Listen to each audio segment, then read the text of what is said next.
Welcome back to Boys and Ghouls Film Review, folks. I'm your host, Sarah Stephenson, and it's my co-host, Mike Stephenson. Hi, guys. So tonight we'll be reviewing that, that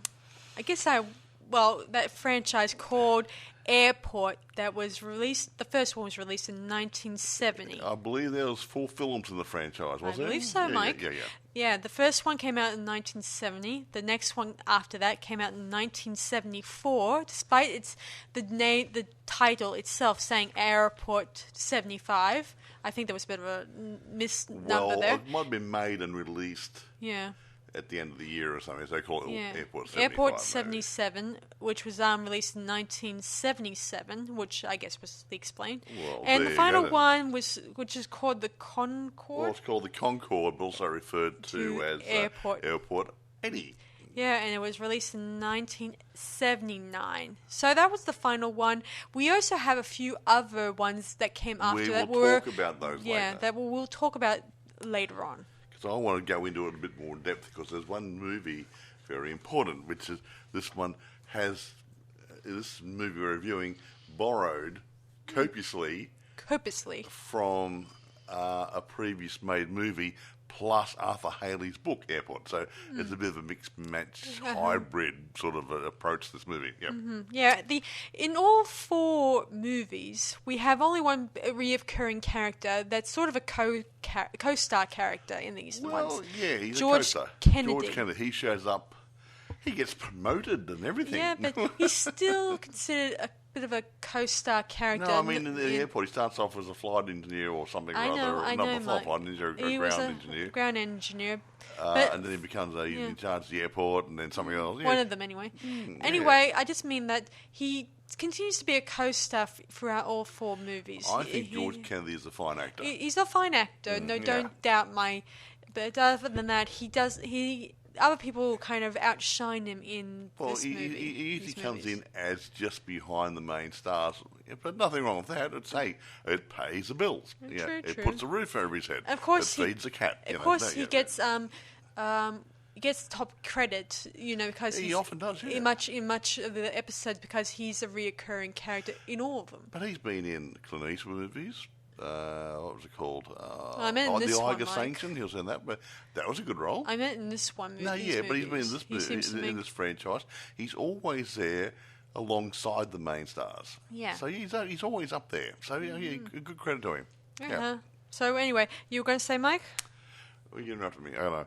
No, I'm just saying he's a good value. He's a good, solid co-star to help the story along. How's that? He's not just like, I'm a warm body. He's not one of those. Yeah, no, he's good value. He's not one of the dead bodies in the background. Me, I'd be in a body bag. Yeah. Getting ready to go in the ambulance. Yeah, me. Another one for the meat wagon. That'd be me, Bring out your dad. Bring out your dad. Yeah, baby. Yeah, I'm not dead yet. I think I'll go for a little walk. You're lying. Don't believe him. That rings a bell, doesn't it? Oh, yeah. We'll probably review that one next time, folks. A bit of Monty Python later on. Hey, guys. Anyway, what we're going to do is I'll roll on my usual. Okay, here we go. Produced by Ross Hunter. Directed by George Seaton, but George also wrote the screenplay. And that was based very loosely on Airport book written in 1968 by a guy called Arthur Hailey. Now, a note here, this film originated the 1970s disaster film genre. That's why it's an important movie, because you had the airplane movies, and you had Towering Inferno, and you had Poseidon Adventure, and blah blah blah blah blah blah blah blah blah blah. Yeah, all that sort of stuff. Yeah, it was the beginning of the genre, so it's very what's the word I'm looking for? Airport it's very important. So Airport was the beginning of disaster movies in general. Well, yeah, pretty much. Yeah. They had other movies made of disaster, like the old Titanic movies and stuff, but this was the one which started the genre for the 70s. I see. Yeah. Okay. Now, having said that, I won't go too much into it because we've got things to talk about later. However, budget. Now, this is interesting because it was going to refer on to what the critics say later on. The budget was about $10 million. Now, I think it was their day money, not today. It made 128. Now, that's a very, very, very good profit. People went to see the film at the cinema, and they enjoyed the film, irrespective of what the critics said. I see. I think critics would say things like, "Oh, it's rather predictable and it's very blah blah blah blah." Blah. Well, I'm sorry, guys. People make the movies for the paying public, not for the critics. So I've said it time and time again. Yeah. If they get the mark right and it makes money and people go and see the film, they must be enjoying it. Yeah, I don't know who should be the most interested in this movie, the critics or the audience members. Even though the audience members, they're the ones who pay the money. the tickets and they go back again if it's a really good watch. Yeah, hey, I might have said it before, recently or a long time ago, when Woodstock came out, I went to the cinema 7 times to see it. It was a documentary, for crying out loud when you really think about it. It wasn't even a movie. No one was actually acting in it. And that was what the movies... you can't figure it. And around the time Warner Brothers was nearly coming close to being destroyed. What I've heard, Warner Brothers was going a bit skinny and might have been getting close to close the doors, and they had a few bucks left over they put towards this project and happened to make some money because they had the music rights. Records came out, the triple album set, they had the film come out. So it made some money. It's very good. Now we'll move on a little bit. Now, the cast. I'm not going to prattle off and so-and-so this and so-and-so, but I'll give you a couple of them. Then I'll just say, just so you guys know, the main cast members, just before Mike gets into it, they're the big faces or big wigs back in the day. They were. That's what I was going to say. These disaster films often, or in most cases all, I think, they stack the movies with all these well-known actors to help support the movie and also probably support the actors too, or they're a bit skinny. Anyway, now the main one is Burt Lancaster. He's in charge of the airport. Okay, Dean Martin, I think he's brother-in-law, and he's one of the main pilots. Co-pilot, I think it is the term. No, he's a pilot. He's being tested by the other guy. Yeah. Okay, sorry. They do a review every 6 months or 12 months or whatever. I get it. Gene Seberg plays Burt Lancaster's offside, a public relations lady, whatever. And Jacqueline Bisset plays role as a stewardess. And now we got George Kennedy's in here, Helen Hayes, Van Heflin, Maureen Stapleton, Barry Nelson, Dana Winter. I'm not quite sure. I've seen her somewhere before. Lloyd Nolan. I've seen him in quite a few things over the years. Barbara Hales. He's a blast from the past. Gary Collins. A couple other people there. And a guy called Whit Bissell, who's been in a lot of movies. He's been in westerns and detective ones and dramas. He gets around, Whit, but he's got a bit role in this as well. So before I go, I don't think of anything else to say, but I'll just say, as of a lot of these movies, I think the actors they bring in, excuse me, are really there to help support the movie.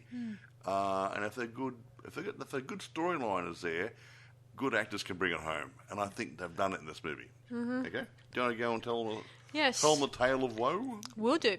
So, we begin where a new plane is arriving at the airport. And for some reason, it ends up not going... Well, it does land, obviously, and eventually it gets onto sloppy ground eventually, and they couldn't drive it back to the airport hangar, so they have to get in Joe Petroni to dig, I guess, crew members to dig off a bit of the dirt away so they can roll it up back onto the ground. George Kennedy. What Sarah's trying to say, the plane landed, and because it was snowy and everything else, they couldn't actually see the tarmac properly, and they actually went a little bit off the rails. Tarmac onto the grass, and the wheels sank into the grassy surrounds. There you go.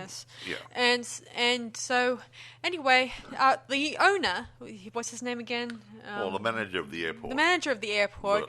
Burt Lancaster. He's dealing with his own set of problems. Not only with this plane, he's dealing with a few people who are other managers of the airport who keep telling him to close it down because the one of the airstrips is getting too much noise over a certain area, a domestic area. A residential area, sorry. Yeah. Which they should have just plain old moved because they were too close to the runway. We got a problem here in Brisbane as well. Yeah, because they were close, like as in they should not be there in the first place. They should have just kind of bought that area and be able to make it into a sort of more of use that rest of that area for the planes. Can you move on to the actual story Of itself? course, he explains this to one of the commissioner guys, who's his brother and one of his brothers, who doesn't listen to reason. He thinks that he sees things. He doesn't see things in black and white or on paper because this is expensive business, stuff like that. And not to mention the resident members are trying to shut him down because they don't want any more planes flying overhead anymore. Yeah, that runway, yes. Yeah. Anyway, so back to the story. Dean Martin's character, the pilot, what's his name again? Mr. Pilot.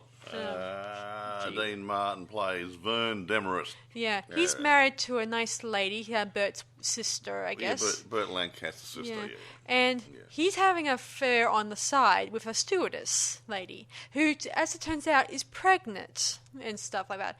And she's thinking of an abortion, but he's having second thoughts about this. He has this throughout this movie. He starts wondering about what he should do. Should he allow his girlfriend to go through the abortion, or should he divorce his ex-wife and get involved in this with this lady? Decisions. He gets advice from the other pilot when he was on the plane, and his pilot friend tells him about how he married a stewardess and they had 7 children, and a couple of them mistakes. Yeah, like I've got one sitting right next to me. Ha ha ha! Oh, sorry. But he did explain that the 3 of them were planned, but I think it was 4 of them were planned, but the 3 of them were mistakes. But he says that the 3 of them, the mistake ones, were the best choices he's ever made. You keep them because they were special. Yeah, and he starts wondering, maybe I should definitely consider having a relationship with the nurse. Anyway, back to the story. So, anyway, Bert is facing other marital problems of his own. He's dealing with his own wife, who's asking him to give up being an airport owner and start working for for her dad. Her dad. He's been offering him a job. He's offering him ownership of his business, a position in his business, and make a lot more money to make at the airport. Yeah, and it will give him, I guess, maybe better hours because he's considering 9 to 5. Yeah, be able to go to the country club for dinner at night, play a bit of golf. He's trained to do the job he's required. He loves doing it. He's married to the airport and the aviation industry. Of course, his wife doesn't see it that way and tells him much later in the story that she wants a divorce and she's been seeing someone on the side herself. So she had already written off the marriage ages ago anyway. He doesn't want to rip it off at first because he doesn't want to be like his parents who were unhappily married and stuff like that. Although on the side, well, not really on the side, he's actually interested in his secretary, I think her name is. He's not interested. He's interested in her, but he's been very nice. He wants to play it. He wants to play it safe. He doesn't want to do anything that's stupid. He's never done anything. He likes her, and he hasn't gone to the next level. Yeah, he's a good man. So anyway, his wife came by there and says that she wants a divorce, and she'll allow him to see the children, the usual stuff that you see in the stuff. Anyway, back to the matter of hand. Not to mention, there's a stowaway in this movie that's a lady stowaway who has been travelling back and forth using everything that's... She sneaks onto the plane, grabs a spare seat so she can go see her daughter and her grandchildren across the country somewhere. She uses all the major tricks, and the young lady, that's the secretary, Bert's secretary, is not too thrilled that she's snuck onto the plane to head to Italy, and then hopes to take the next plane over to New York, which is where her daughter lives. Yeah. Anyway, so... The little lady's clever. She is clever, right? Granted, she does play an interesting part in this. Actually, she has a good role. Yeah, that's what's in it. Actually, I'll always say one thing before Sarah goes on, because you might you might be given the impression there's too much going on. All these little stories interact with each other. Yeah, they're interweaved into each other. Yeah. I mean, I would go directly to the, do the movie by the balls by just telling you the full story. But there's so many different segments they in got the side stories going on, but they don't get in the way of each other. They sort of complement each other. Yeah. Anyway, so the big major part to the story is coming up, where it deals with sort of a bombist or a bomber. A guy, Mr. Guerrero. He's down his luck. He's in and out of work. Yeah. He's broken his wife, and him is struggling. And he thinks, I will sneak on a plane and with a bomb and blow it up, and my wife will get all the insurance money. Yeah, he does. He pawns his wife's mother's wedding band and a bit of other jewelry behind the scenes that we don't know of. And she does get a letter from the airport saying that travel agent saying about her husband is just going off to Italy. No, he overpaid. He gave it a check. Okay, he's overpaid. A refund check. Yeah. Okay. And she's confused because he's not going to Italy. He's going to a job that's not too far from here. Locally. Next state or something, right? Yeah. She wants him to take the job because she knows he's not... I think he came from... He kind of took part in one of the wars or one of the whatevers, and he's developed a bit of post-traumatic stress, and he can't hold down a job, stuff like that, the usual stuff, and one of the things he's done is stealing some dynamite, I think it was, or DNT, if you will. Well, that stuff, yeah. Yeah, and he puts it into a suitcase, which has an automatic special release where you can, if you pull it open, bam, all the bye-bye suitcase. You got a manual control piece of string of a contact inside the bag. Yeah. It's not a big one. So he heads down to there, and his wife tries to follow and tries to get him to get off the plane, but she eventually arrives there too late, and the plane was taken off. Yeah, and it was taking off. Yeah. Or just took off. Yeah. Soon enough, just so you guys know, a security guard sees him get on board, and he kind of sees how suspicious he was acting. He's in the security guard. He's in charge of looking after people coming in. I think he's a customs officer. Yeah, who looks after passengers who may smuggle in things that are illegally. Yep. Without bothering to declare the items themselves. And pay a little bit of tax. And pay the little fees. Yeah. He did this twice in one scene where he had this lady who did a sloppy job on some coats she was trying to smuggle in, and she kind of had the stitching on the labels looking a little bit more clumsily. Yeah, it would look like an amateur sewed them on, so yeah. Anyway, irrespective, he notices Guerrero sneaking on board, and he wasn't sneaking on board. He was acting nervous. And he tells this Bert's secretary that he was acting very peculiar. He's like someone trying to smuggle something off a plane, not smuggling something on a plane. So yeah. They then piece together that Guerrero might just have a bomb inside his suitcase. Anyway, the old lady, the stowaway, she was actually pulled into the cockpit, and the pilots tell her, if you pull this off, help us, we will be able to, provide you special airfares for free for a year if you want. A long time, forever, whatever. If necessary. Yeah. And she's willing to oblige. So they do a sort of segment where she's crying, pretending that she's do not hand me over to Italian police, yada yada.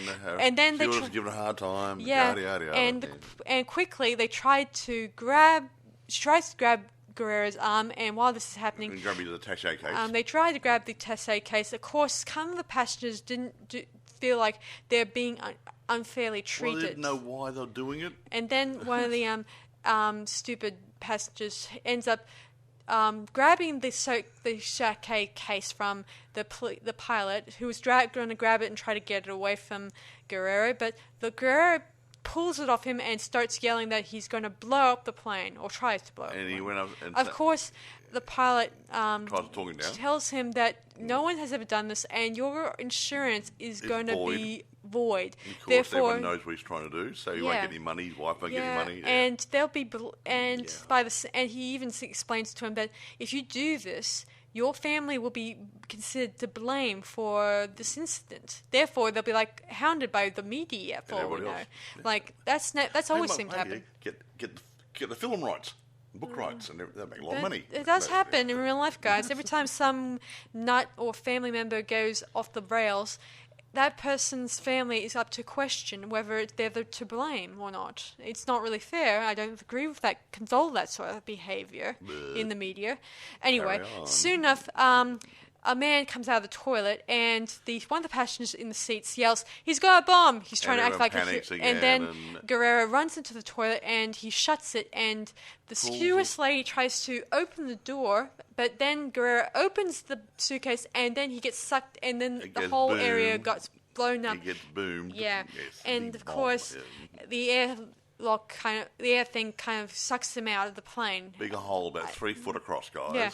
Joe Petroni explained the situation where if the bomb was going to detonate, that was what was going to happen. He'll be sucked out of the plane, probably over the Pacific. Pieces of he would have been blown up a little bit. Anyone around him would have been sucked out too. So they only have a few more minutes until the plane will start. A few seconds. A few seconds if they don't get this plane on the ground. So they quickly try to head back to the airport as quick as possible. Of course, they have to use the runway that's been blocked by another plane. The one that's I told you guys about how Petroni and his group are trying to remove. Of course, they tried this several times with other people trying to get the plane to move, but some of them say we won't do it any faster because they think it might break the plane.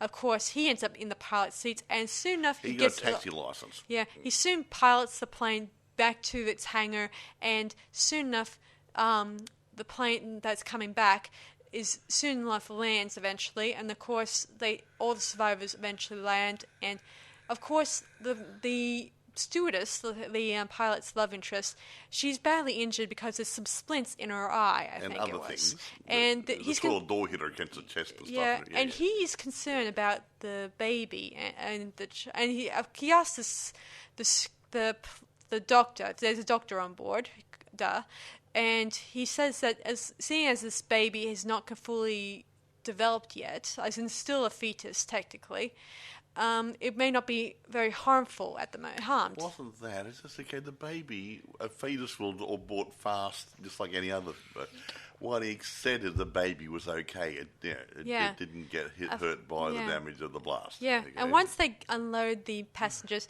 he actually approaches another doctor who's on. That they were brought into the airport to look over the survivors. He explains to the situation with the stewardess and says, be sure to be aware of what kind of medication you'll use. And anesthetics because she's pregnant. Yes. Anyway, the pilot's wife is there, of course, and of course he decides to head to the hospital with the stewardess to see he can be of any, just to offer support to the stewardess. Of course, his wife's probably upset that he'll never come back home again. Because at the beginning she said that he always comes home. Yeah, meaning she knows that he's a wolf. A wolf. Anyway, Guerrero's wife is running in. Throughout the survivors who are injured and stuff, and she starts apologizing, crying. Of course, poor thing. I feel sorry for her. And eventually, Petroni, the rest of the people on the plane are escorted home, and of course the lady, the old lady I told you guys about, stowaway. Yeah, she's now offered free, plane transport, and it's first class, which is kind of nice. And she makes a comment: "It was much more fun the other way." Yeah. Meanwhile, the next morning they're examining the plane, looking over the hull, looking over the damage, stuff like that, the inquiry stuff, and Petroni says, awesome work, sweetheart, to the He plane. pats the plane and walks off because he knew the plane could survive. Yeah. And we fade to black Then about here. the owner tells his secretary that it's time to Have breakfast. have breakfast at her place, meaning he's ready to refresh his love life by making her a fresh start with her. Yeah. The end. Fade to black. Now, having said that, okay, there was a lot of snow and ice there. Yeah, exactly so. Funny that. That airport was chosen because they were subject to having bad winters, snow and ice, and when they went to do the filming there, it wasn't snowing, it had to spray in the plastic stuff to make it look so, it was actually filmed at, there it is. Most of the filming was done at Minneapolis St. Paul International Airport. I see. And it's got a display there in the foyer. A display in the terminal with stills from the field and the film says Minnesota's legendary winters attracted Hollywood here in 1969 when portions of the film airport were shot in the terminal on the field. The weather remained stubbornly clear, however, forcing the director to use plastic snow to create the effect. Yeah. So you go to the right place, like on the North Pole, South Pole, there's no bloody snow when you're down there, you know. Yeah, anyway, the rest of the other movies are, well, I will mention them briefly to you guys. I won't go into details. The next one deals with Charlton Heston and Linda Blair, I think her name is. Yeah, Linda Blair out of... from Exorcist. She makes an appearance, a small appearance, I should say, as a kid. She was playing a patient on a plane, little girl. Yes. So cute. Her head didn't turn around, didn't throw up, and didn't float around the plane or anything. Anyway, pretty much their plane was damaged by a smaller plane that kind of crashed right into the cockpit. Yeah, a little one, a one-man plane. A one-man plane. Oh, not one-man, one motor sort of thing. He was out of control because he had a heart attack or something rather than he flew into their airspace straight into the cockpit. Yep. Very nice.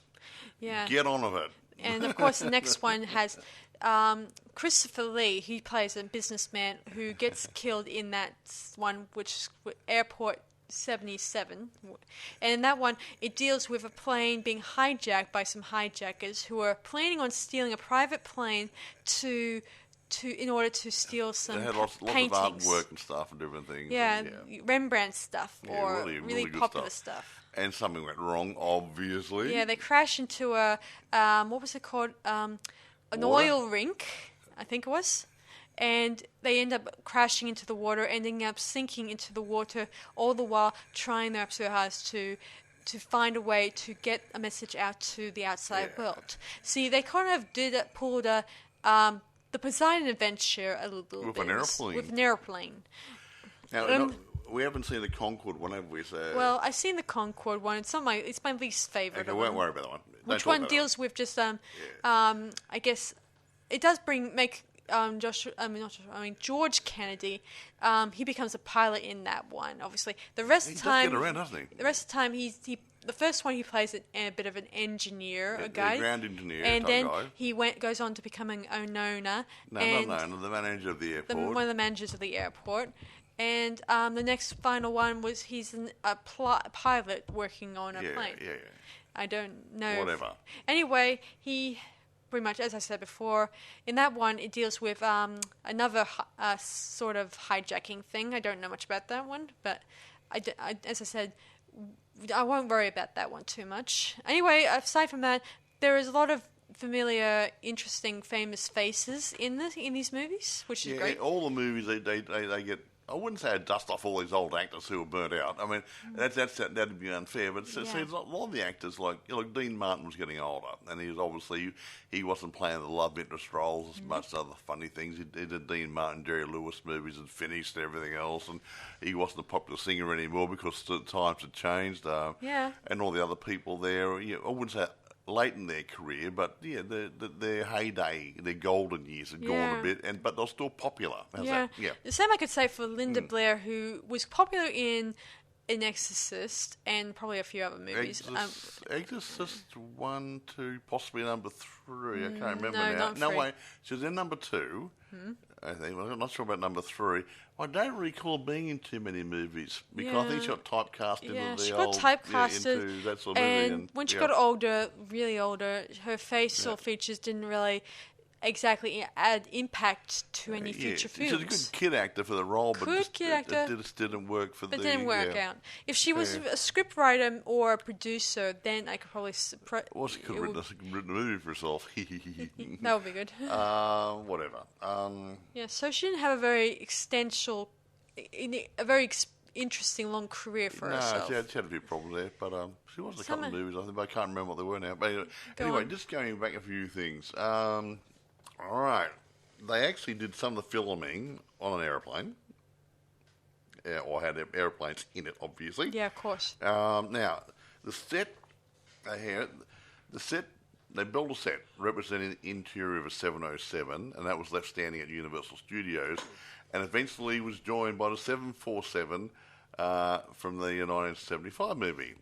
Okay, so both of the planes' sets are actually there on display, and people blah blah blah blah. Blah, blah, blah. And they're actually used in other movies. For the Andromeda Strain was a movie. It was they used them for. There's a TV series called Ironside. It was in there, but they were actually removed in 2002 because obviously nobody wanted to look at them anymore. They needed the space. Now, only one Boeing 707 was used, a model 707-349C, leased from the Flying Tiger line. How's that? That's one real plane. But that aircraft actually crashed at some stage, rather, in 1989, and killing all the crew members. Okay. Oh, guys, but just so you guys know, my friend and colleague, you guys all know him as Joshua Kennedy. No relation to George Kennedy. Can we get onto that when we actually go and tell the other bits? I know, but I want to say this now because I don't want to forget it. So you guys know, he's no relation to George Kennedy. So he's actually... I'm not related to John F. Kennedy, either the ex-president. Anyway, so he's actually made his own fan film based off the airport movies by calling it just Airline, obviously. Same thing, but actually, with similar storyline. The name is, I got it. It's called Airplane. I had a look at it. You said Airline. It's Airline. Line. You said Airline. Joshua Kennedy's, called Airline. No, Airplane. I look at it. I look at it. I looked at it too, and it says Airline. It says Airplane. It says Airline. Airplane 79. It was released in 2015. 79? It's called Airplane 79. It was released in 2015. I'll go and have another look if you like. Yeah, go ahead. You just talk amongst yourselves there. Airport 79. Carry on. Keep up your work. I'm staying here. Don't tell me, guys. No. I can't wait to see how this will turn out. Airline, sorry, my mistake. Score 1 for Sarah Stephenson. Okay. Airlines 1979. That was released in 2015. Sorry. Okay. It's all her fault. She's rushing me too much. Well, I could tell you at the beginning of the set, Mike, that it was called Airline. It's all your fault. Now, I'll touch briefly on the reviews for movie 1. Okay, that's it. Basically, most of the reviewers, critics, didn't like it. No surprise there. Only because they'll say, it was predictable, and it was so-and-so, and blah. Well, to me, just about every movie is almost predictable. I sit there guessing what's going to happen next, and usually it happens. So nothing's really changed, has it, folks? Yeah. So get a grip. The paying public are the real critics, and they liked it. Yeah. And having said that, obviously, it made a lot of money. So it must have done something right. And they made a second movie, and they made a third movie because they were making money and the people wanted to see them. So, stuff the critics. Okay. Yeah, so, anyway, moving on. Wait a minute.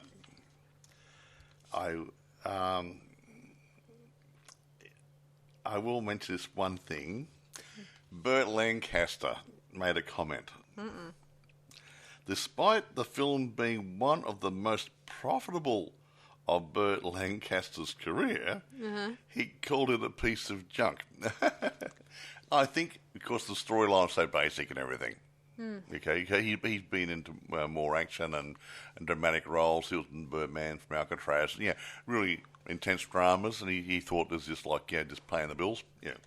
Now, this movie, as Sarah went through before, Airport, this one, 70, then 75, 77, 79, which is Airport 80, that sort of stuff. George Kennedy was in a lot of the movies. Now, spin-offs, etc. This is good stuff. Now, yeah, this is my favourite part. There were other movies made before and after it. They've got in here also, but I won't mention that one because that's well before. But there was a movie called 0 Hour, and that made in 1957. Okay. Now, 0 Hour, 1957 film written by Arthur Hailey. That's interesting. So he wrote this, and so many years later, he wrote the Airport book. And if you look at Airport, some of the stuff out of the Airport and 0 Hour, that led into the parody movie called Airplane in 1980. And they used bits of 0 Hour and bits of Airport movies and put it into the parody. That was funny. So I was wondering how that linked all together, but Arthur Hailey was involved with it. So you go figure it, hey, I didn't know that before, and a decade before Hailey published Airport, he'd already done the script writing or whatever for 0 Hour. So he wrote two similar stories about aeroplanes. Interesting. Funny that. Funny. Now, getting back onto parodies and fan films. Yeah, Joshua Kennedy's. I mentioned his. I've looked. I cannot find a place to actually buy one. But I don't normally do this, but you can get it on YouTube, I believe. So if you go on, look for Joshua Kennedy's Airline 79. It's a 2015 YouTube thing. It's a fan-based film. Joshua has some other movies available. I think House of the Gorgon and other things, which are buyable through Amazon and different things. Yeah, guys, if you want to get a copy, I suggest you go to the DVD sites he recommends. Yeah, whatever. Have a look. I mean, GUI Productions is his site, his site for his production company. There's a couple of Joshua Kennedys out there if you go online looking at his name, so he might be hard to find. So as I said before, guys, do not confuse with George Kennedy's Airport. That. There's a football player also called Joshua Kennedy. I'm just saying, Mike, that in case someone out there who was looking for Joshua Kennedy's fan film of Airport priority, you have to be sure to put in the right names. Yeah, Joshua Kennedy. Okay, whatever. So Joshua Kennedy, Joshua is a good... He makes good fan type movies and parody type things. He does it on a very much a shoestring budget. So if you look around YouTube, have a look at his stuff, and there's a couple available. House of Gorgon and a few other ones are available through Amazon and eBay. So give him a go. Help support the chappie in his endeavours to make movies. Now, anyway, we're straying a bit like usual, guys. No, I was talking about him because you mentioned him before. Yes, and I wanted to move on from that subject. No, I wanted to. I was told you I was going to mention Joshua at the end of it. Okay. Now, available for buying this movie and stuff. Okay, right. You jumped the gun by talking about Joshua before. Okay. Yeah. Well, I wanted to move on. Well, yeah, you want to. Okay, eBay, plenty for sale. Also, Airport 75, 77, and 80, they're available as well. Now, there is a movie called Airplane 80, and that was Flying High. That's a parody. It's really funny. That's also for sale. Yeah, just so you guys know, they did two of that version where... The first one probably did okay in the box office, but the second one was too much a little similar, but at the same time they used a bit of space for sci-fi stuff in it. It wasn't bad. It wasn't bad. Yeah, but it was just too similar to the first one. Yeah, but anyway, Airplane and Airplane and Airplane 2, or Flying High 1 and Flying High 2. Yeah, okay, but 0 Hour, the one that made the movie before 1957 movie, there's plenty for sale there if you want to have a go at it. Right. Now, however, Amazon here, plenty for sale and rentable. 75, 77 and 77 is plenty for sale and rentable. Sweet. 80, I couldn't find rentals, but there's plenty for sale. Now, Airplane 1980 is rentable and for sale, as is 0 Hour, rentable and for sale. Sweet. So, 0 Hour, 1957, I think Gregory Peck's in it. Yeah. Not a bad movie, actually, and it's all a bit more of a drama, action, sort of, drama, whatever, more of drama, yeah. It's good, Stuck on a Plane. But they're all good movies, well, most of them good movies. Joshua's is good, 0 Hour was good, the comedy Airplane 1980 is good. They're hilarious, especially the cast they had for those ones. Yeah, they do get some seriously interesting people in these movies. Even the cheap movies, spin-offs or whatever, they do get some interesting people to make it work, don't they? Yeah, they do. Yeah, but the main ones, the airport franchise, they always get these well-known actors to help support it, as was in Towering Inferno. There's a lot of well-known actors in it. Yeah, there was going to be an Airplane third movie, but I guess they didn't get enough money interest in it because the second one was not really giving any interest. Yeah, the second movie didn't make as much money, so yeah. So anyway, I think it might cost more than made less money or something. Yeah, I gotta admit those particular parody movies make me think of Mel Brooks's attempts at making funny comedies based off this type of these fantastic movies. When you look at James Bond and stuff, and all of a sudden you see Maxwell Smart come along, do you think that is a rip-off of James Bond? Yep. And yes, he does make a very good go of making it funny. So yeah, funny. I like Mel, but he's interesting. I can't think of anything else to say. Yeah, I haven't seen any latest work of his lately, but it doesn't really matter at this point. Mel. I heard that they might be making History of the World TV series that's coming out next month. I mean, maybe not next. Soon. By the time we record this review and release it, it will probably be already out for all we know. But honestly, is Mel involved in it? He made an appearance in the trailer, but I don't know 50% if he's going to be an executive producer on board, which is going to fund the project per se. Well, if we've got a bit of controlling interest in it, and he might actually have a say in how it's going to get done, it might be worth a look. But if it's somebody who's trying to emulate, you may not be able to emulate the humour as it did years ago, because most of the people who worked on his film project were already comedy actors for their time. He had funny people. Like he's done movies, he's done TV series, he's done everything, and he had lots of really good, funny, strong characters in there, and they all worked. And so if you haven't got that, I just don't know if they'll be able to emulate the similar humour they would have had many years ago. Yeah. And the humour back then was pretty period. Some of it wouldn't pass muster today either. So I know he did some interesting movies back in the 90s and probably in the 80s and 70s. Well, you look at of Blazing Saddles. I haven't seen anything else aside from this upcoming TV series. Aside from that, I haven't seen any other works previously that he's made.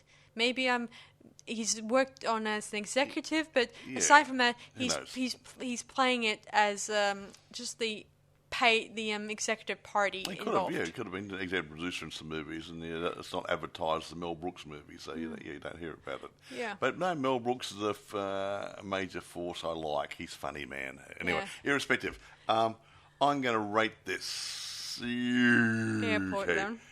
got lots of pluses. I like the acting. I like the feel. I love airplanes. I like airplane disaster movies, especially how they can be very relatable. Well, yes. See, watch the air crash disasters on TV a lot. The investigations, Yeah. Mike, not Or whatever. airplane Disaster investigations. Whatever, yeah. That thing. I also watch Border Security too. Yeah. Look, I don't know where to rate this one. There's lots of good pluses in it. There is a lot of good pluses, isn't there? Look, I'm going to give it a 9 out of 10. Yeah. Okay, I'm going to give it. I think I'll give it a 9 out of 10 too. I mean, the whole series.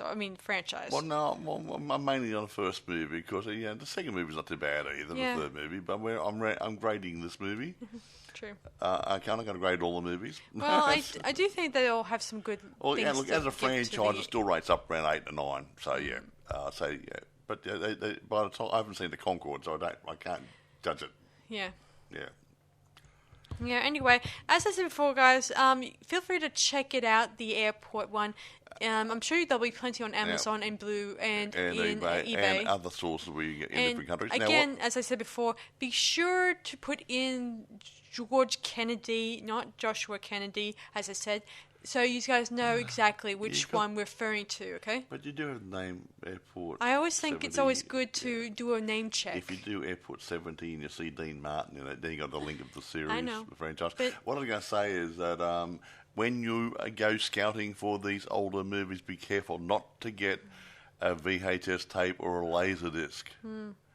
Because they are in that area, and you might get second-hand ones coming through there and stuff. Yeah. So you may want to put in the names, considering the fact you may come across another airplane or airport-related movie. Airport 70 was actually released in 70. There may easily been one that just came out recently that is based. Well, not based off the movies we just reviewed, but may have just used a similar title with a few added bits to it. You put Airport 70 and it's 1970 and Dean Martin's in it as one of the main actors, and Burt Lancaster, that's the movie. And George... Forget that. You got the two main actors are going to show up. They're going to be Dean Martin and Burt Lancaster. Okay, they're the two main actors, okay? Yeah. Okay, right? For that movie. Yes, and they'll take you, if you go into Wikipedia or something rather and put that in there, you'll find you'll find all the movie links. Yes. And if you look, all of them. All right. Anyway, so that's all we can say about these movies. So be sure to check them out on either eBay or Amazon. Or wherever you get your films, downloads. And different things from here. As I said before, be sure to check the details before buying so you don't make a mistake. Get the right one and don't get a laser disc or a VHS. Yes. So that's it for us, guys. Be sure to check them out and let us know in the comments which is your favorite airport-related movie out there, okay? So that's it for us tonight. So this is Sarah Stephenson. And Michael. Thanks. See you guys around on Boys and Ghouls Film Review. Bye for now. See you guys next time. Bye, guys.